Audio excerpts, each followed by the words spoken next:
नमस्कार। साहित्य सोपान मंच पर एक बार फिर से आपका स्वागत है।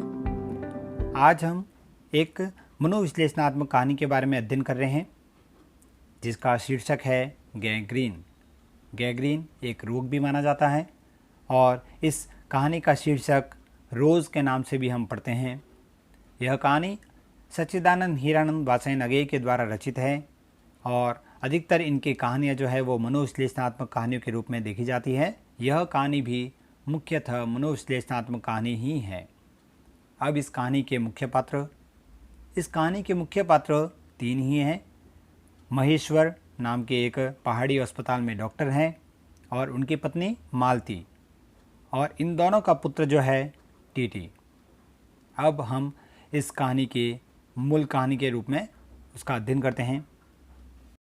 तो इस कहानी की शुरुआत जो है, यहाँ पर कथानायक स्वयं के रूप में यहाँ पर एक पात्र को रूप में देख रहा है। अब ये कह रहे हैं, दोपहर में उस सूने आंगन में पैर रखते ही मुझे ऐसा जान पड़ा मानो उस पर किसी शाप की छाया मंडरा रही हो। उसके वातावरण में कुछ ऐसा अकथ्य, अस्पृश्य किंतु फिर भी बोझिल और प्रकंपमय और घना सा फैल रहा था। मेरी आहट सुनते ही मालती बाहर निकली। मुझे देखकर, पहचान कर उसकी मुरझाई हुई मुख मुद्रा तनिक सी मीठे विस्मय से जागी सी और फिर पूर्ववत हो गई, यानी पहले जैसी हो गई। उसने कहा, आ जाओ, और फिर बिना उत्तर की प्रतीक्षा किए भीतर की ओर चली। मैं भी उसके पीछे हो लिया। भीतर पहुंचकर मैंने पूछा, वे यहाँ नहीं है? अभी आए नहीं, दफ्तर में हैं, थोड़ी देर में आ जाएंगे।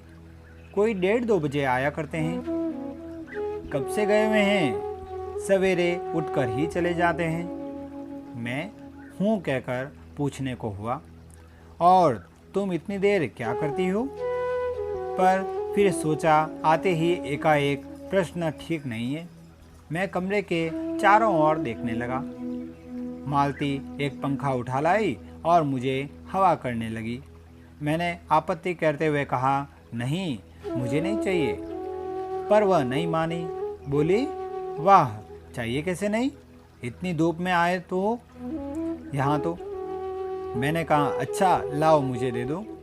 वह शायद ना करने वाली थी, पर तभी दूसरे कमरे से शिशु के रोने की आवाज़ सुनकर उसने चुपचाप पंखा मुझे दे दिया और घुटनों पर हाथ टेककर एक थकी हुई हूँ करके उठी और भीतर चली गई। मैं उसके जाते हुए दुबले शरीर को देखकर सोचता रहा, यह क्या है? यह कैसी छाया सी इस घर पर छाई हुई है? मालती मेरे दूर के रिश्ते की बहन है, किंतु उसे सखी कहना उचित है, क्योंकि हमारा परस्पर संबंध सख्य का ही रहा है। हम बचपन से इकट्ठे खेले हैं, इकट्ठे लड़े हैं और पीटे हंक, और हमारी पढ़ाई भी बहुत सी इकट्ठी ही हुई, और हमारे व्यवहार में सदा सख्य की स्वेच्छा और स्वच्छंदता रही है। वह कभी भ्रातृत्व के या बड़े छोटेपन के बंधनों में नहीं घिरा।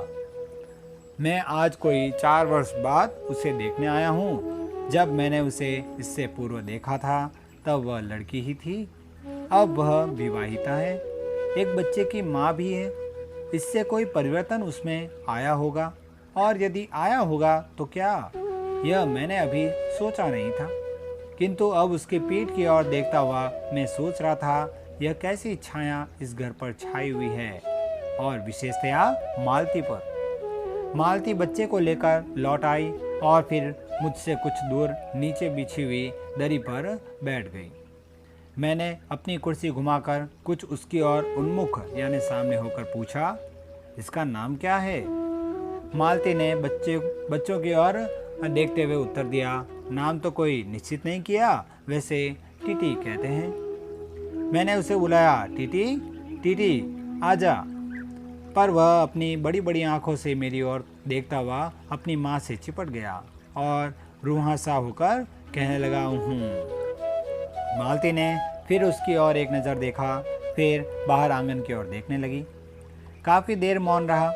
थोड़ी देर तक तो वह मौन आकस्मिक ही था, जिसमें मैं प्रतीक्षा में था कि मालती कुछ पूछे, किंतु उसके बाद एकाएक मुझे ध्यान हुआ मालती ने कोई बात ही नहीं की। यह भी नहीं पूछा कि मैं कैसा हूँ, कैसे आया हूँ, चुप बैठी है। क्या विवाह के 2 वर्ष में ही वह बीते दिन भूल गई, या अब मुझे दूर इस विशेष अंतर पर रखना चाहती है, क्योंकि वह निर्बाध स्वच्छंदता अब तो नहीं हो सकती। पर फिर भी ऐसा मौन जैसा अजनबी से भी नहीं होना चाहिए। मैंने कुछ खिन्न सा होकर दूसरी ओर देखते हुए कहा, जान पड़ता है तुम्हें मेरे आने से विशेष प्रसन्नता नहीं हुई। उसने एकाएक चौंक कर कहा, हूँ। यह हूँ प्रश्न सूचक था, किंतु इसलिए नहीं कि मालती ने मेरी बात सुनी नहीं थी, केवल विस्मय के कारण यानी आश्चर्य दिखाने के कारण। इसलिए मैंने अपनी बात दोहराई नहीं, चुप बैठा रहा। मालती कुछ बोली ही नहीं। थोड़ी देर बाद मैंने उसकी ओर देखा। वह एकटक मेरी ओर देख रही थी, किंतु मेरे उधर उन्मुख होते ही उसने आंखें नीची कर ली। फिर भी मैंने देख उन आंखों में कुछ विचित्र सा भाव था, मानो मालती के भीतर कहीं कुछ चेष्टा कर रहा हो, किसी बीती हुई बात को याद करने की, किसी बिखरे हुए वायुमंडल को पुनः जगाकर गतिमान करने, कभी किसी टूटे हुए व्यवहार तंतु को पुनरुज्जीवित करने की, और चेष्टा में सफल न हो रहा हो। वैसे जैसे बहुत देर से प्रयोग में न लाए हुए अंग को व्यक्ति एकाएक उठाने लगे और पाए कि वह उठता ही नहीं। चिर विस्मृति यानी बहुत सी पुरानी याद जो है वह मानो मर गया है। उतने क्षीण बल से यद्यपि वह सारा प्राप्य बल है, उठ नहीं सकता। मुझे ऐसा जान पड़ा मानो किसी जीवित प्राणी के गले में किसी मृत जंतु का तोंक डाल दिया गया हो। वह उसे उतार कर फेंकना चाहे पर उतार न पाए। तभी किसी ने किवाड़ खटखटाए। मैंने मालती की ओर देखा पर वह हिली नहीं। जब किवाड़ दूसरी बार खटखटाए गए तब वह शिशु को अलग करके उठी और किवाड़ खोलने गई। वे यानी मालती के पति आए। मैंने उन्हें पहली बार देखा था, यद्यपि फोटो से उन्हें पहचानता था। परिचय हुआ। मालती खाना तैयार करने आंगन में चली गई और हम दोनों भीतर बैठकर बातचीत करने लगे। उनकी नौकरी के बारे में, उनके जीवन के बारे में, उस स्थान के बारे में और ऐसे अन्य विषयों के बारे में जो पहले परिचय पर उठा करते हैं, एक तरह का स्वरक्षात्मक कवच बनकर। मालती के पति का नाम है महेश्वर। वह एक पहाड़ी गांव में सरकारी डिस्पेंसरी में वहाँ के डॉक्टर हैं। उसकी हैसियत से इन क्वार्टरों में रहते हैं। प्रातःकाल 7 बजे डिस्पेंसरी चले जाते हैं और 1:30 या 2 बजे लौटते हैं। उसके बाद दोपहर भर छुट्टी रहती है। केवल शाम को 1-2 घंटे फिर चक्कर लगाने के लिए जाते हैं। डिस्पेंसरी के साथ के छोटे से अस्पताल में पड़े हुए रोगियों को देखने और अन्य ज़रूरी हिदायतें करने, उनका जीवन भी बिल्कुल एक निर्दिष्ट धर्रे पर चलता है। नित्य वही काम, उसी प्रकार के मरीज और वही हिदायतें, वही नुस्खे, वही दवाइयाँ, यानी रोज की जो दिनचर्या है वही रहती है। वह स्वयं उकताए हुए हैं और इसलिए और साथ ही इस भयंकर गर्मी के कारण वह अपने फुर्सत के समय में भी सुस्त रह ही रहते हैं। मालती हम दोनों के लिए खाना ले आई। मैंने पूछा, तुम नहीं खाओगी या खा चुकी? महेश्वर बोले कुछ हंसकर, वह पीछे खाया करती है। पति 2:30 बजे खाना खाने आते हैं, इसलिए पत्नी 3 बजे तक भूखी बैठी रहेगी। महेश्वर खाना आरंभ करते हुए मेरी ओर देखकर बोले, आपको तो खाने का मजा क्या ही आएगा, ऐसे बेवक्त खा रहे हैं।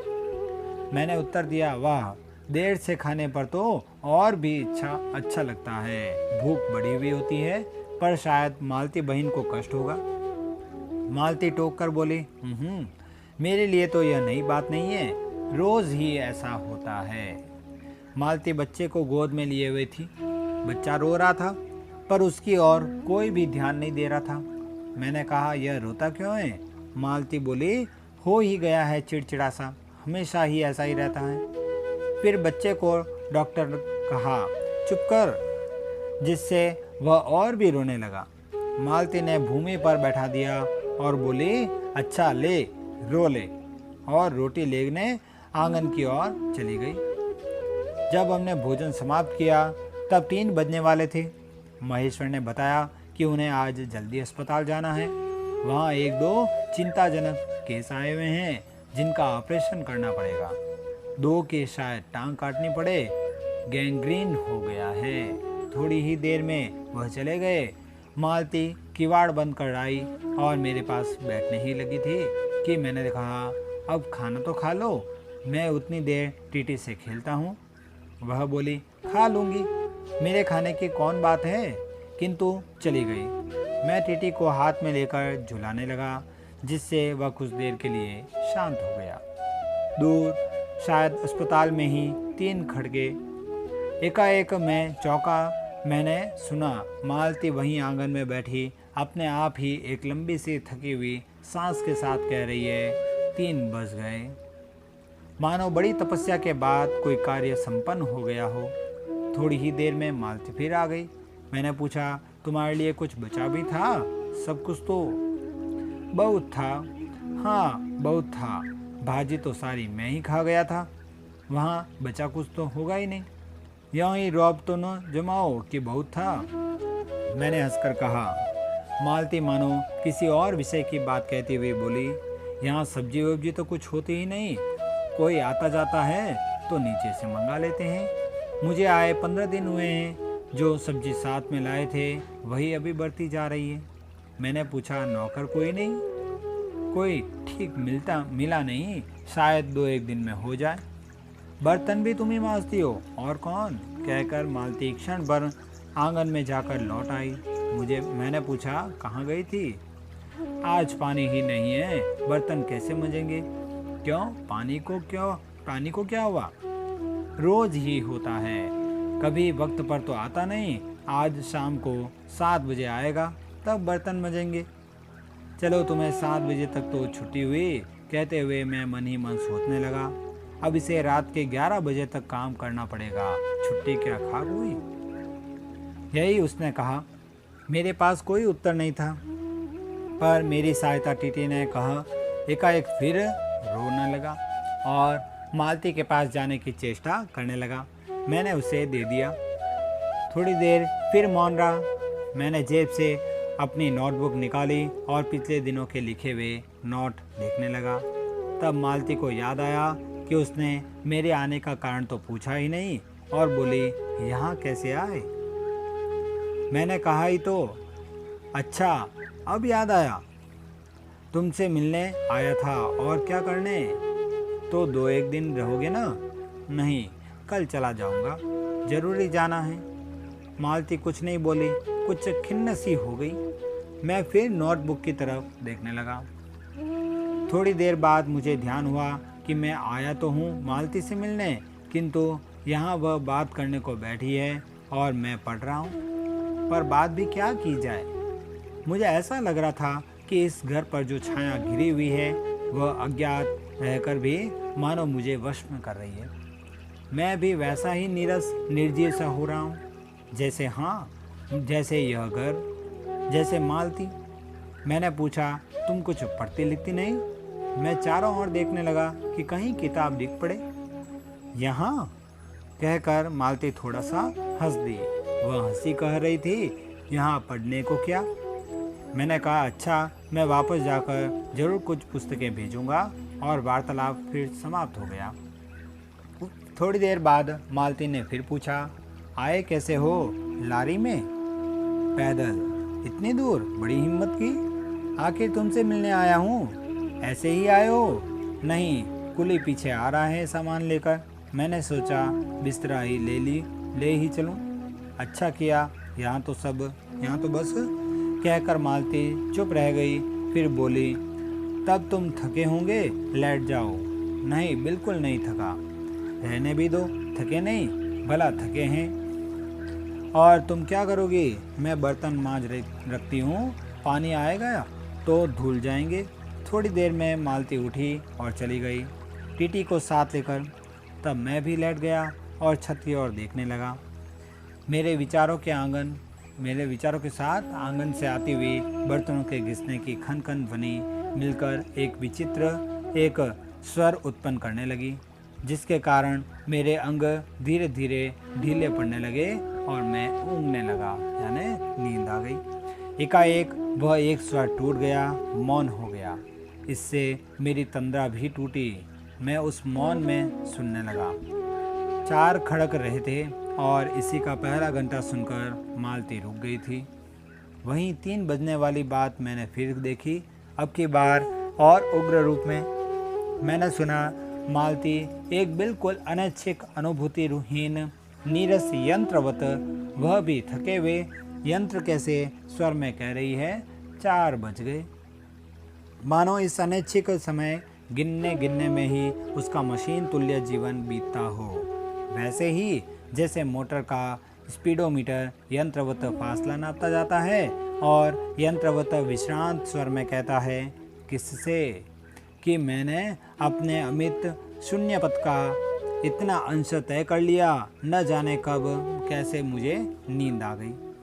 तब 6 कभी के बज चुके थे जब किसी के आने की आहट से मेरी नींद खुली और मैंने देखा कि महेश्वर लौट आए हैं और उनके साथ ही बिस्तर लिए हुए मेरा कुली। मैं मुंह धोने को पानी मांगने को ही था कि मुझे याद आया पानी नहीं होगा। मैंने हाथों से मुंह पोंछते पोंछते महेश्वर से पूछा, आपने बड़ी देर की क्यों? उन्होंने किंचित ग्लानि भरे स्वर में कहा, हाँ, आज वह गैंग्रीन का ऑपरेशन करना ही पड़ा। एक कर आया हूँ, दूसरे को एम्बुलेंस में बड़े अस्पताल भिजवा दिया है। मैंने पूछा, गैंग्रीन कैसे हो गया? एक कांटा चुभा था, उसी से हो गया। बड़े लापरवाह लोग होते हैं यहाँ के। मैंने पूछा, यहाँ आपको केस अच्छे मिल जाते हैं? आपके लिहाज से नहीं, डॉक्टरी के अभ्यास के लिए? बोले, हाँ, मिल ही जाते हैं। यहीं गैंग्रीन हर दूसरे चौथे दिन एक केस आ जाता है। नीचे बड़े अस्पताल में भी। मालती आंगन से ही सुन रही थी, अब आ गई। बोली, हाँ, केस बनाते देर क्या लगती है? कांटा चुभा था, इस पर टांग काटनी पड़े। यह भी कोई डॉक्टरी है? हर दूसरे दिन किसी की टांग किसी की बाहर काट आते हैं, इसी का नाम है अच्छा अभ्यास। महेश्वर हंसे, बोले, न काटे तो उसकी जान गंवाएं। हाँ, पहले तो दुनिया में कांटे ही नहीं होते होंगे। आज तक तो सुना ही नहीं था कि कांटों के चुभन से मर जाते हैं। महेश्वर ने उत्तर नहीं दिया, मुस्कुरा दिए। मालती मेरी ओर देखकर बोली, ऐसे ही होते हैं डॉक्टर। सरकारी अस्पताल में है ना, सरकारी अस्पताल है ना, क्या परवाह है? मैं तो रोज ही ऐसी बातें सुनती हूँ।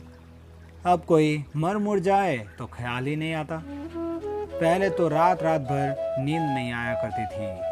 तभी आंगन में खुले हुए नल ने कहा, टिप टिप टिप टिप टिप। मालती ने कहा, पानी, और उठकर चली गई। खनखनाहट से हमने जाना, बर्तन धोए जाने लगे हैं। टीटी महेश्वर की टांगों के सहारे खड़ा मेरी ओर देख रहा था। अब एकाएक उन्हें छोड़ मालती की ओर खिसकता हुआ चला। महेश्वर ने कहा, उधर मत जा, और उसे गोद में उठा लिया। वह बंचलने और चिल्ला चिल्ला कर रोने लगा। महेश्वर बोले, अब रो रो कर सो जाएगा, तभी घर में चैन होगी। मैंने पूछा, आप लोग भीतर ही सोते हैं? गर्मी तो बहुत होती है। होने को तो मच्छर भी बहुत होते हैं, पर यह लोहे के पलंग उठाकर बाहर कौन ले जाए? अब के नीचे जाएंगे तो 4 पहिया ले आएंगे। फिर कुछ रुककर बोले, अच्छा, तो बाहर ही सोएंगे। आपके आने का इतना लाभ ही होगा। टीटी अभी तक रोता ही जा रहा था। महेश्वर ने उसे एक पलंग पर बिठा दिया और पलंग बाहर खींचने लगे। मैंने कहा, मैं मदद करता हूँ, और दूसरी ओर से पलंग उठाकर निकलवा दिया। अब हम तीनों, महेश्वर, टीटी और मैं पलंग पर बैठ गए और वार्तालाप के लिए उपयुक्त विषय न पाकर उस कमी को पूरा करने के लिए टीटी से खेलने लगे। बाहर आकर वह कुछ चुप हो गया था, किंतु बीच बीच में जैसे एकाएक कोई भूला हुआ कर्तव्य याद करके रो उठता था और फिर एकदम चुप हो जाता था। और कभी कभी हम हंस पड़ते थे या महेश्वर उसके बारे में कुछ बात कह देते थे। मालती बर्तन धो चुकी थी। जब वह उन्हें लेकर आंगन के एक और रसोई छप्पर की ओर चली, तब महेश्वर ने कहा, थोड़े से आम लाया हूँ वह भी धो लेना। कहाँ हैं? अंगीठी पर रखे हैं, कागज़ में लपेटे हुए। मालती ने भीतर जाकर आम उठाए और अपने आंचल में डाल दिए। जिस कागज़ में वे लिपटे हुए थे वह किसी पुराने अखबार का टुकड़ा था। मालती चलती चलती संध्या के उस क्षीण प्रकाश में उसी को पढ़ती जा रही थी। वह नल के पास जाकर खड़ी उसे पढ़ती रही। जब दोनों ओर पढ़ चुकी तब एक लंबी सांस लेकर उसे फेंक कर आम धोने लगी। मुझे एकाएक याद आया, बहुत दिनों की बात थी जब हम अभी स्कूल में भर्ती हुए ही थे, जब हमारा सबसे बड़ा सुख, सबसे बड़ी विजय थी हाजिरी हो चुकने के बाद चोरी के क्लास से भाग निकलना और स्कूल से कुछ दूरी पर आम के बगीचे में पेड़ों में चढ़कर कच्ची आमियाँ तोड़ तोड़ खाना। मुझे याद आया, कभी जब मैं भाग आता और मालती नहीं आ पाती थी तब मैं भी खिन्न मन लौट आया करता था। मालती कुछ नहीं पढ़ती थी, उसके माता पिता तंग थे। एक दिन उसके पिता ने उसे एक पुस्तक लाकर दी और कहा कि इसके 20 पेज रोज पढ़ा करो। हफ्ते भर बाद मैं देखूं कि इसे समाप्त कर चुकी हो, नहीं तो मार मार कर चमड़ी उधेड़ दूंगा। मालती ने चुपचाप किताब ले ली, पर क्या उसने पढ़ी? वह नित्य ही उसके 10 पन्ने 20 पेज फाड़ कर फेंक देती, अपने खेल में किसी भांति फर्क न पड़ने देती। जब 8वें दिन उसके पिता ने पूछा, किताब समाप्त कर ली? तो उसने तो उत्तर दिया, हाँ कर ली। पिता ने कहा, लाओ मैं प्रश्न पूछूंगा, तो चुप खड़ी रही। पिता ने फिर कहा तो उद्धत स्वर में बोली, किताब मैंने फाड़ कर फेंक दी है, मैं नहीं पढ़ूंगी। उसके बाद वह बहुत पीटी, पर वह अलग बात है। इस समय मैं यही सोच रहा था कि वही उद्धत और चंचल मालती आज कितनी सीधी हो गई है, कितनी शांत, और एक अखबार के टुकड़े को तरसती है। यह क्या? यह तभी महेश्वर ने पूछा, रोटी कब बनेगी? बस अभी बनाती हूँ। पर अब की बार जब मालती रसोई की ओर चली तब टीटी की कर्तव्य भावना बहुत विस्तीर्ण हो गई, अर्थात बहुत ज़्यादा रोने लगा। वह मालती की ओर हाथ बढ़ाकर रोने लगा और नहीं माना। मालती उसे भी गोद में लेकर चली गई। रसोई में बैठकर एक हाथ से उसे थपकने और दूसरे से एक छोटे छोटे डिब्बे उठाकर अपने सामने रखने लगी। और हम दोनों चुपचाप रात्रि की और भोजन की और एक दूसरे के कुछ कहने की और न जाने किस किस न्यूनता की पूर्ति की प्रतीक्षा करने लगे। हम भोजन कर चुके थे और बिस्तरों पर लेटे थे और टीटी सो गया था। मालती पलंग के एक और जामा बिछाकर उसे उस पर लिटा गई थी। वह सो गया था, पर नींद में कभी कभी चौंक उठता था। एक बार तो उठकर बैठ भी गया था, पर तुरंत ही लेट गया। मैंने महेश्वर से पूछा, आप तो थके होंगे, सो जाइए। वह बोले, थके तो आप भी अधिक होंगे, 18 मील पैदल चलकर आए हैं। किंतु उनके स्वर ने मानो जोड़ दिया, थका तो मैं भी हूँ। मैं चुप रहा। थोड़ी देर में किसी अपर संज्ञा ने मुझे बताया वह ऊँघ रहे हैं। तब लगभग 10:30 बजे थे। मालती भोजन कर रही थी। मैं थोड़ी देर मालती की ओर देखता रहा। वह किसी विचार में, यद्यपि बहुत गहरे विचार में नहीं, लीन हुई धीरे धीरे खाना खा रही थी। फिर मैं इधर उधर खिसक कर पर आराम से होकर आकाश की ओर देखने लगा। पूर्णिमा थी, आकाश अनभ्र था।